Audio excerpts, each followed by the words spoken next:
Hey, John Liddle here for SWOSUathletics.com, talking with senior linebacker Ryan Feller before his last game as a SWOSU Bulldog, taking on Northwestern Oklahoma State on Saturday. Ryan, what a great opportunity for you guys to finish above 500 in your final season. I know that's kind of been, since the middle of the year, you guys lost a few games. Maybe you weren't, necessarily eligible to win the conference championship, but you still had that carrot hanging out there. So what would it mean to you to finish above 500 with a win? It would be a big deal. These coaches haven't had a winning season since I've been here. And really, I've only had one winning season since I was like in 8th grade. So, it's a big deal for me to finish above 500 and just for all these other seniors and stuff, it's a really big deal. Yeah, you guys take a trip to Alva, and I know that's a team that, traditionally for SWOSU has been a big rival, but at the same time, it's one of those teams where you've only played them once in your career, I think, back in 2011, right? So, does it feel like a big rivalry game going into it for the Southwestern side of things? Yeah, I think so. I hear like Coach Koch and I are talking about it, and then when we did play them, there was a lot of talking going on in the field and stuff. So, and I know they're always at the basketball games. They come down and support them. So, it feels like there's a big rivalry there. Well, I bet there'll be a big contingent of SWOSU people to go up to Alva to watch this game. And if we've been hearing about this dog week thing for Northwestern as well. They've made this, circled this on their schedule. There's no doubt about it. This is their Super Bowl, so to speak, this week. So, how does that pump up the Southwestern side of things when you know that Northwestern's looking forward to it so much? I don't know. It's just a rivalry game. We just got to be pumped up for it. We're just going to take it like it's another game, but we can let them say it's dog week, or down the dogs, or whatever they say, but, we're just going to come out there and hit them in the mouth. Absolutely. We're talking with Ryan Feller, senior linebacker for the Bulldogs here. Looking at last week's film against Southern Nazarene, Northwestern ran for a lot of yards, over 300 yards rushing in the game. They did it out of several different sets. What's the challenge of that for you guys? We just got to be sound up front and, control our gaps. They run a lot of zone reads and stuff. The end's got to be discipline, staying with the quarterback, and really, we just got to fly around to the ball. Even when you see a team has rushed for over 300 yards against an opponent recently, do you guys still feel confident just with the way you've been able to stop the run this year? Yeah, I think, we're very confident in stopping the run. I think we're going to do a good job, shutting that down and hopefully make them one-dimensional. Absolutely. Talking with Ryan Feller here, and just a short bus ride for you guys. What do you think the emotions are going to be like on that bus ride there, on the bus ride back? I know that's where, a lot of focusing goes on, but a lot of talking as well. Probably some fun times for you guys. Yeah. Tell me about bus rides. That's not something we ask about a lot.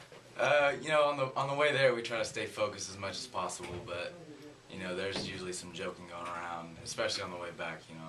It's fun to talk about the game and joke around with your buddies and stuff. So especially if you get a win. Yeah, especially right? if you get a win. It's not nearly as fun with a loss. I've seen a team this year. I've been watching this special on Fox this year, taking this team through the season, and whenever they win, they get to wear sweats home. Is it anything like that for you guys? You guys have to wear suits if you lose, but sweats? No, it's just whatever you want, really, so nothing like that. I got you. Any movie, do you get to watch movies if you win, but not if you don't, or what goes on there? We usually don't watch movies on the way back, but we have a couple of times if we won. Never if we lose, though. No. So no movies if we lose. Doesn't happen. Well, hopefully you'll be watching something good on the way back from Alva. Yeah. And I've asked you about this a couple times, so I know it's kind of rehashing it a little bit, but probably every couple weeks you start to think about it a little bit differently, or at least it becomes more real to you. But this is about to be the last game you play in a Bulldog uniform. What are the emotions going into that for you? It's pretty high. I've been thinking about it for a long time, so I'm just, I don't know, I'm not ready for it to end, but I'm looking forward to having a good one this weekend. So absolutely. What's the biggest part of it that eats at you?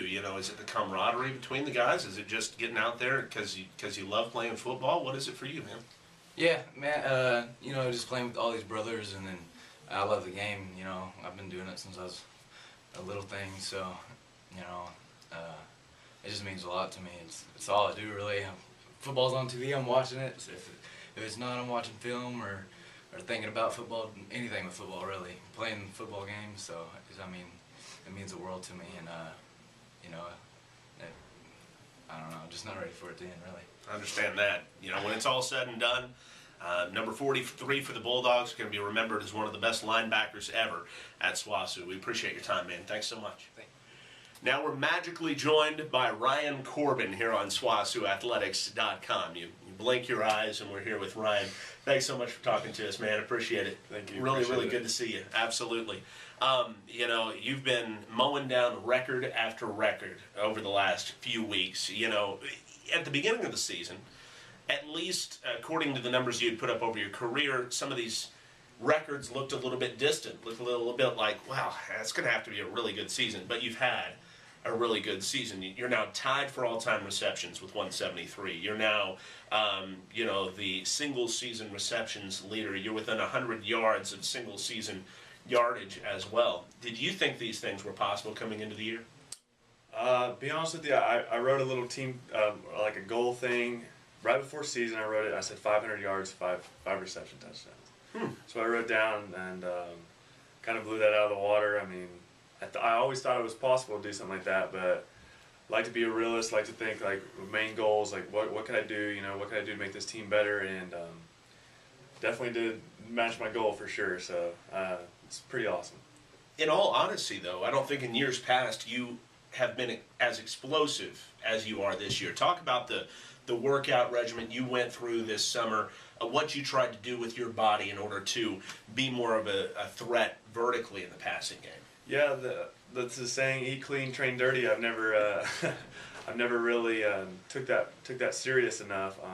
I changed my diet. I mean, I lost good 10 pounds of just bad weight, so I feel a lot faster, feel more mobile, agility wise, I feel good.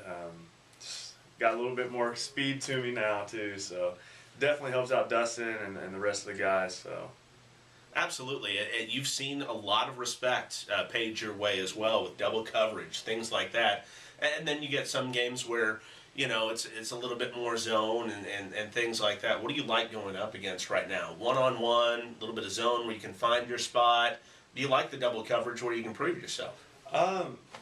Be honest with you, I like the double coverage because I like that people are on me, and there's guys on our team I believe in that can get it done. Like they keep double covering me, someone's open, And or if you catch the ball, you're going to knock both of them over somehow. Yeah, you could say that. I mean, if Dustin finds me, zone's not that hard, just kind of reading. If we got time to throw, it's easy, So, if we're being successful, then that's all I'm worried about. So it doesn't matter. Yeah. It doesn't matter how Northwestern covers you. It's gonna be okay. You're gonna figure out a way to get things done. As far as connections go, Dustin Stennett or Ryan Corbin has really become a top one over the last couple of years. And Dustin talks about it. It's just kinetic between you guys. You guys just know, just give each other a look.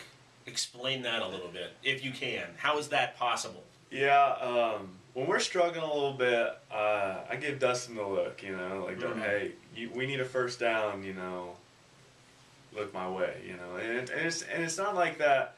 I want the football. It's just we've worked summer, spring, all over it. Just we've done plays multiple times, and it's just like the stuff works, what we're doing out there, what we practice, it works. So I give him that look. He looks back at me. He understands. He's like, yeah, I know, I got you. So I don't know. We have a good connection. It works out for sure.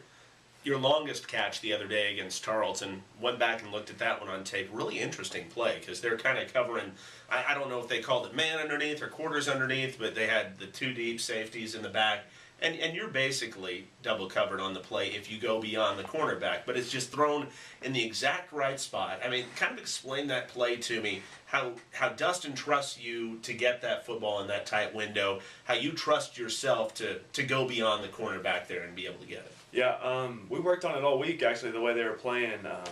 I went inside release. They're two-man, so they're man in front, but they got two deep safeties. And he said, right when you get past that corner, turn your head. So I turned my head, and the ball was right there, and then there was a safety. So I had to do what I had to do. And then they weren't there anymore. They were on the ground. Yeah. So that's what happens when Ryan's running around. Well, Northwestern Oklahoma State, going back to Alva, obviously that's where, your junior season ended before it started. That first pass you were trying to catch separated from the ball and also separated from your knee as well, basically on the play. But, was that in any way the beginning of your career there as well, just because of how hard you had to work to get back and then, having a great year last year and an even better year this year? How did that help drive you? Man, it was seriously so ironic how everything worked out. Just me going through that and then realizing what is football over, and I just no, it's not. I gotta change up what I've been doing, and I took football for granted before I got hurt, and when I got hurt I realized I need a better work ethic, and then ever since I ran with it, and I'm just ending here it's kind of bittersweet. It's just this made me into the player I am. Why not end it here? So it feels pretty good. That's really cool stuff. And the player that you are, most certainly at the end of the year, you're going to get some recognition, in the conference, hopefully All-American type recognition. You certainly deserve it. There's this guy at Dixie State. Have you seen that dude at Dixie State that's like 6'7" and... Dustin keeps talking to me about him. I looked him up. I seen some of his film and stuff.